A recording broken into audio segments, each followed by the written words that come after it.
You said that the majority of people, they believe we should not separate or segregate religion and life, and they mean by life the political activities.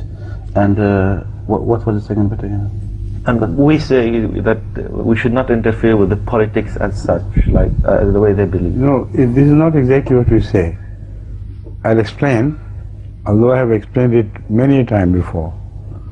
The fact is that if they follow Islam correctly, they can mix freely with every activity of life without violating the injunction of the Quran or without violating the rules and regulations which prevail in a country.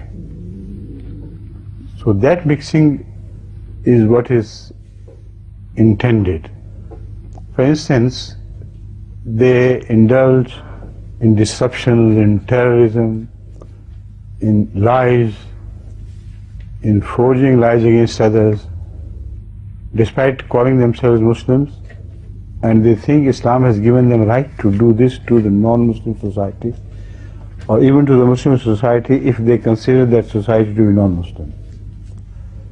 All their practices are un-Islamic, and they call it mixing Islam in every activity of life. They stand witness to the fact that they are liars.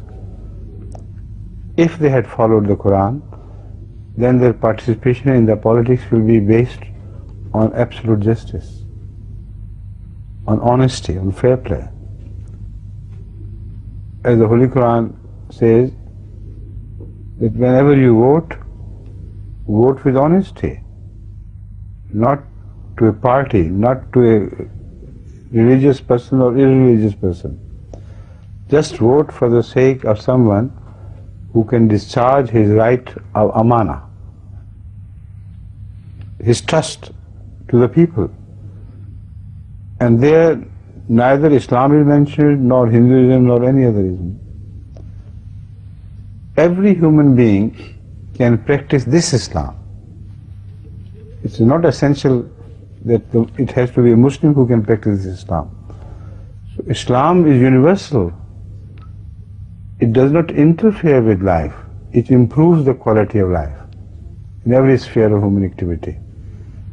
So if you build this theme further, you will be amazed to find that when Islam says it is universal, it covers everything, it does not mean that it covers filthy politics. It only presents politics as purified, simple and plain and truthful. But if you follow this injunction, there will be no politics left. Politics is now understood to mean play fraud either on your own people or on some other people. Did you mention terrorism? Yes, in the beginning, Irhab. A little bit, but I want to enlarge upon this factor. Islam does not permit anyone to take the law of the land in his own hand. Categorically rejects this possibility. So much so that hijrah is essential for whatever revenge you want to take against the people among whom you lived a suppressed, oppressed life. You must go out of the country. You must not interfere with the law of the place or the country who have transgressed against you. You must leave it first, go outside the territory, and then you can take your revenge, but again, according to the dictates of justice, no transgression should be made. Now this is the history of Islam during the period of Hazrat Muhammad Sallallahu Alaihi Wasallam.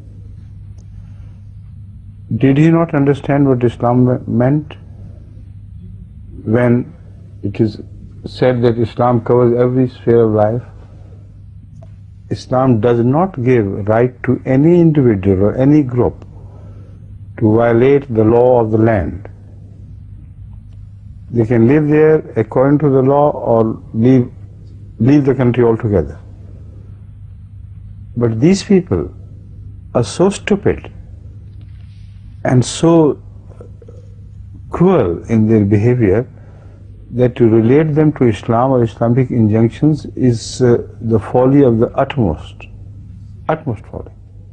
I give the example of Algeria, your country. Anyone? Partially it is your country. Now, in Algeria, these so-called Muslims are so fanatic that they have taken the license to kill from some Islam, we don't know which, kill their own people, kill in the name of Islam not only adults but Muslim men, women and children without any fault of theirs. They slaughter them and throw them in mass graves, which are discovered now. Even a suckling baby is murdered. And this they call Islam. Amazing. Is this the meaning of Islam? Not interfering, but relating to or permitting activities in all spheres of human activities? So this has happened to these people. Something has gone to their head which is satanic, not Islamic. And their behavior tells us that this has never been the behavior of Muhammad or his followers. Their behavior and his followers' behaviors are antipodes apart, poles apart. Right?